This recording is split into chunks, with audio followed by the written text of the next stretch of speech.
వంకాయ బజ్జీ అయితే చేస్తున్నాను. సింహం వేట సీను వంట తగ్గేదే లేదు. 1/2 కేజీ తెల్ల వంకాయలు అయితే తీసుకున్నాను.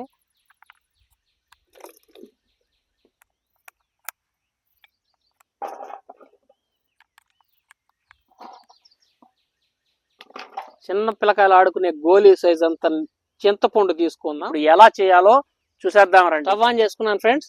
ఇప్పుడు ఒక కడాయి పెట్టుకుందాం. 2 లీటర్లు వాటర్ వేసుకుందాం. వంకాయ ముక్కలు ఇందులో వేసుకుందాం. టమాటా పచ్చిమిరపకాయ ఇందులో వేసుకుందాం. బాయిల్ చేసుకుందాం. 10 నిమిషాలు ఈ విధంగా మరిగించుకున్న తర్వాత ఇప్పుడు చింతపండు వేసుకుందాం. వంకాయ బజ్జీకి ఉడకతా ఉంటే కమ్మగా స్మెల్ వస్తున్నది. పెట్టుకొని బజ్జీ రుద్దుకుందాం. పసుపు ఒక 1/2 టేబుల్ స్పూన్ వేసుకుందాం. కల్లుప్పు రుచికి తగ్గట్టుగా వేసుకోవాలి.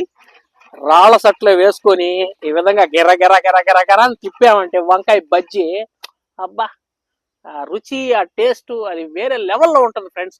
మాటల్లో అయితే చెప్పలేను ఫ్రెండ్స్. ఇక మనం తాలింపు పెట్టుకుందాం. ఒక 50 గ్రాముల ఆయిల్ వేసుకుందాం.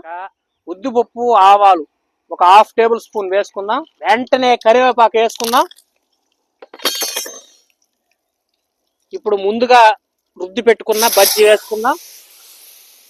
వంకాయ బజ్జీ అంటే ఏమనుకున్నావు, ఫైర్. సింపుల్ గా వంకాయ బజ్జీ అనేది మనకు రెడీ. అన్నంలో వేసుకుందాం. సో ప్లీజ్ నాకైతే సపోర్ట్ చేస్తారని నేను అనుకుంటున్నాను. మరొక వంటకంతో మళ్ళీ అయితే మీ ముందుకు వస్తాను. అంతవరకు బాయ్.